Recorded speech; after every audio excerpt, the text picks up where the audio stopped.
Folks, if your live streams keep getting striked for copyright music, or if you just want complete control over all the different audio levels when you're creating clips, this is the ultimate fix. I'll be honest with you, most creators have a really messy audio setup, so I'm going to show you exactly how I separate all of my different audio sources, including my game, music, desktop, and Discord using Wavelink 3.0, and then how OBS splits all of those different audio channels into different sources and sends those different audio tracks to your live stream. And if any of this sounds confusing, at the end of the video, I'm going to bring a clip into Premiere Pro so you can visualize what I'm about to help you set up. So this process kind of works in two stages. Once you have Wavelink 3.0 installed, you're going to want to create new channels for your system, your browser, music, and voice chat. You're going to hit create new channel, and Elgato has done a good job of creating some defaults that you can pick down from the bottom. Don't worry about creating a separate channel just for your game. And the reason I say that is because in your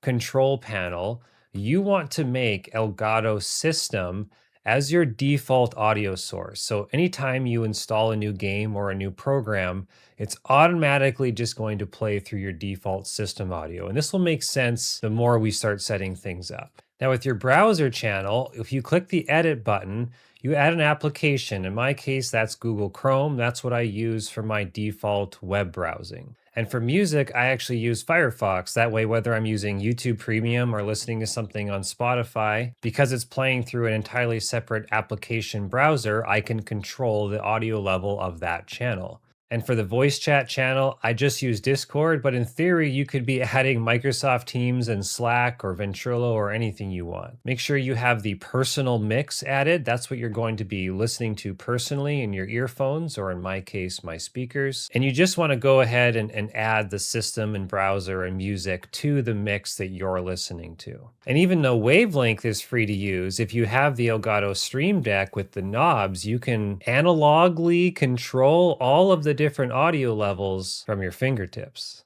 And that gets really handy because if you go over to OBS now, the second phase of this, I recommend creating a folder called Audio Capture that we're going to be adding all of the new channels that we created in Wavelink. And the first thing we'll need to do is to go into OBS settings under Output and Recording. I can't change any of this now because I'm currently recording this video, but you want to make sure the audio tracks 1 through 6 are all enabled. And if you go over to the streaming tab, you'll want to make sure the Twitch VOD track is enabled. I recommend setting that to track 1. And then your audio track general is just set to track 2. You want to hit apply and go OK. In the folder you created for all of your audio sources, you'll just have to hit plus, go to audio capture device. I've already have them added, but you'll see them here for browser, desktop, music, and voice chat, which is exactly what you see in Wavelink of the channels that you already created. And then when you add those channels, you start to see them in OBS. And when you play music in Firefox, here, some classic WoW music from Fairless, you can see those levels coming through OBS. It's the same thing if I play a video from Linus Tech Tips. Years ago, I built my ultimate dream home theater setup.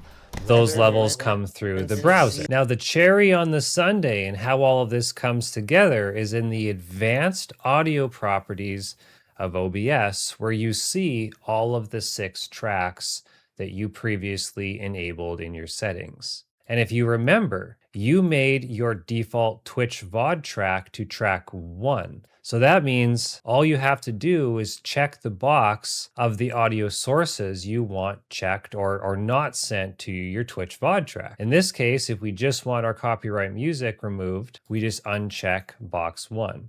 Now, you can configure this any way you want that works with your creative workflow. Some people want a track just for all of their alerts, but I like to have my voice chat and browser on one track, then I do my music, then I do my game, then I do my microphone. Track 2 is everything, which is what your audience and people hear on your stream, and track 1 is your VOD track, and you would have the option to remove your browser and voice chat from that as well if you didn't want to have any Discord conversations included for people to hear. So you're probably wondering if track 1 is for all your VODs and pre-recordings and track 2 is your mainstream ingest, what does this all look like in Premiere Pro when you actually bring a clip in to edit on a timeline. Now I've color coded all of this here to show you a breakdown of what you've created. And why this is so useful is that if you want to be making a clip for social media, you can immediately remove any browser or Discord or alert sounds or take the copyright music right out. So if you hit play, I'm just going to hear League of Legends, my microphone, and some copyright free music I have in the background. All of my game and applications go into systems. That's why. There I go. I just took out my microphone. Now here's League. Now here's just the copyright-free music I have in the background. So the three big things that you have to remember when you're setting all of this up. The first is when you're in the control panel in Windows settings, you need to make sure that Elgato System is your default audio playback device.